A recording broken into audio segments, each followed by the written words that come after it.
Hi everyone, welcome back to my channel. Today's video is a little bit of everything. I have so much to share with you. I have a new fruit tree and a few other things. So let's get started. This is my new fruit tree. I picked this up on Marketplace. Someone didn't want it anymore. It was in their garden and they weren't using it. So it was only $30 and it's a fully mature fruit tree, which is so exciting. Did manage to get a few fruit off it when I got it, so I have those to show you as well. But I took all the fruit off so that I could prepare it for transplanting. So I'll let you know a few tips on how I transplanted this to try and make sure that it has every success of growing and thriving in its new location here at my house. So firstly, when I went to purchase this, I had to dig it out of the ground myself.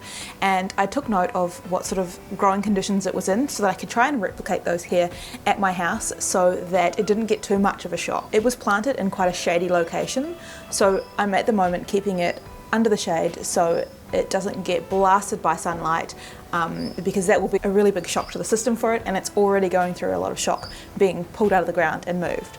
So I'm keeping it in the shade. Also, when I dug it up, I tried to keep as much of the soil as I could with the plant. I took this pot with me and I popped it in the pot. I've also removed most of the fruit, and if it was a bit of a bigger tree, I would have chopped it back so that I could put more energy into its root system, but it's looking so healthy and it isn't a huge tree, so I'm just gonna leave it as it is for now and I'll monitor it, and if I do have to cut it back, I will. But it's in really good condition. It's nice and healthy and got dark green leaves, so I'm just going to leave that as it is and we'll see. I have given it a good feed of seaweed liquid solution as well to help with that shock of transplanting, and yeah, we'll just see how it goes. I'm super excited to have another fruit tree, and I have put it in a pot because it is slow growing.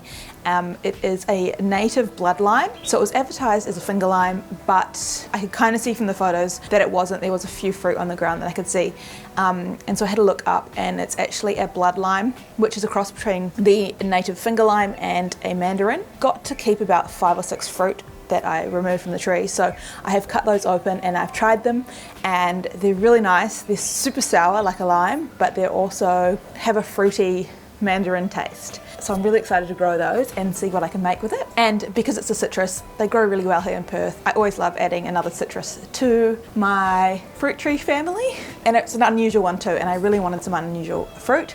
I am going to be looking at getting a few more unusual fruit trees, so if you do have any suggestions, definitely leave me a comment below. I've got a video coming up where we're going to try some different tropical or unusual fruits, so I can kind of figure out what I want, try some of those fruits and see if I like them before I purchase my next tree. So if you want to see more of that, then definitely hit subscribe and make sure you like this video. I would really appreciate it. Also, if you are growing one of these blood limes, I think they're also called red center limes, then let me know how yours is going. What do you use the fruit for? I do have a finger lime, so I'm not too gutted that it isn't a finger lime. I've got the pink scented finger lime, which has got its first flowers, and I'm so excited to hopefully get some pink scented finger limes and try those out. If you haven't heard of finger limes, they're sort of like a small long fruit, and inside it's all separated like little beads, like caviar. So I am so excited to try those out, and I'm fingers crossed going to get some this season on my little tree, so that's exciting. So another fruit tree that I have, this is a seedling from my strawberry guava.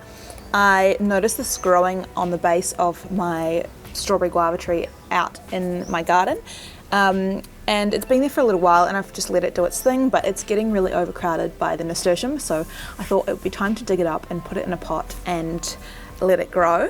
So again, with this transplanting of this one, I tried to get as much of the soil as I could with the roots, placed it in this pot with a little bit of compost, and gave it good water and some seaweed solution. And again, because this was growing in a really shady location, I'm keeping it kind of in the shade as well, to transition it till it's up and growing and thriving, and then I'll start to transition it into a little bit more sunlight. It needs more sun to grow than what it was getting, and that's why it grew so slowly, but I don't want to chuck it straight in the sun because it'll get such a shock and burnt, so we're just going to do that slowly, and we'll have another strawberry guava tree. So this is my Hawaiian guava, and as you can see, it's pretty large. It's been all scratched up from all the storms we had. It gets really windy here, so some of these leaves have scratched it. And there was another one which I've harvested and cut open, so I will show you that. They taste really tropical, like it's hard to explain, but it definitely tastes like a tropical holiday, which is nice. And the leaves are also edible. You can dry these and use them as green tea. So hopefully this season I'll get heaps more guavas on it. And this is one of my mulberries. It's just starting, it's the white mulberry, and it's just starting to take off and put new growth and fruit. So you can see the little fruits on there, the little white mulberries. And I took heaps of cuttings off this, so I'm going to have heaps more plants. But this one's pretty big, which I also grew from a cutting. And my strawberry guava is sending out all new growth, and I've actually noticed there's a few little flowers coming on, so we'll have some strawberry guavas soon in summer.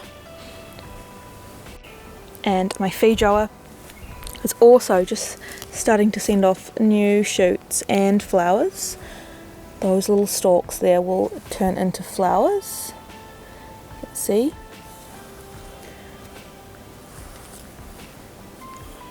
And I have another feijoa here, but this one always fruits a little bit later, so I haven't seen any flowers on it yet.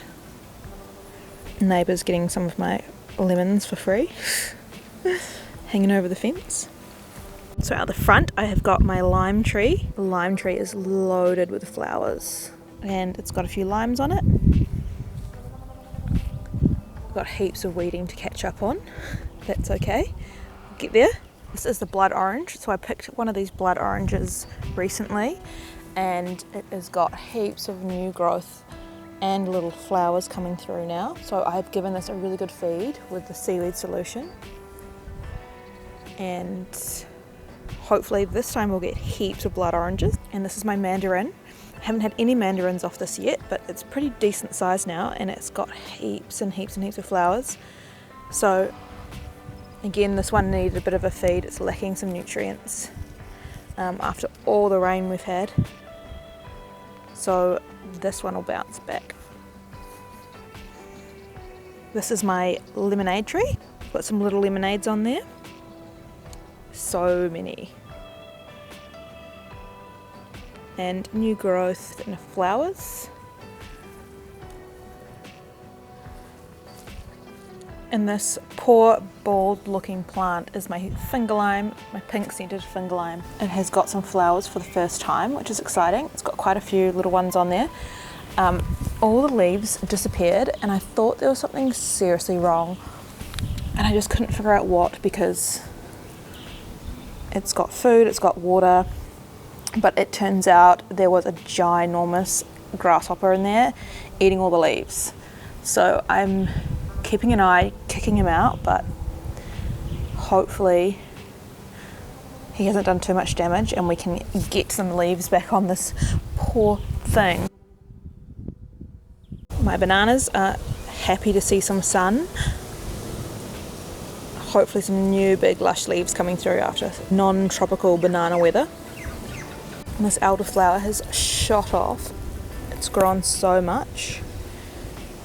Poor little pawpaw got hit by wind. It's not happy, but only the fittest survive around here.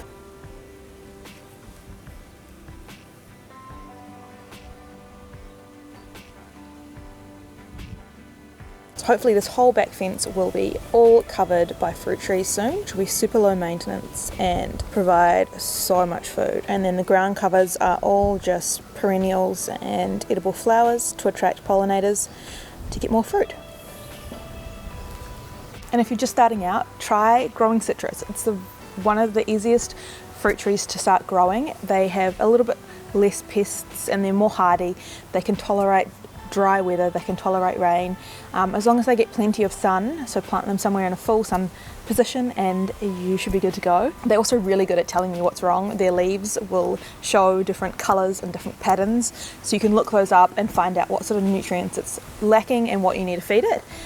So that's why another reason citrus are really good to start with for beginners. And here in Perth we get a lot of sun, so it is why I've stuck with a lot of citrus, because they thrive with a lot of sun, and I feel like that is capitalising on that natural sunlight that we already have, rather than I'm trying to force and struggle with plants that just don't like the sun, because otherwise I'm just going to use a whole lot more water and it's going to be hard. So I do try and work with lots of heat loving plants, and then by growing things in pots I can control the temperatures and the sunlight as well by moving them in and out of the sun and the shade, so I can grow some a little bit more weird or different varieties in pots. So yeah, hopefully I will have no fence, it will be all fruit trees, and I'll have edible flowers all along the ground. I've also got chop and drop, things that I can chop the leaves off and just drop them in the garden as mulch, so it just stays all right here in this garden.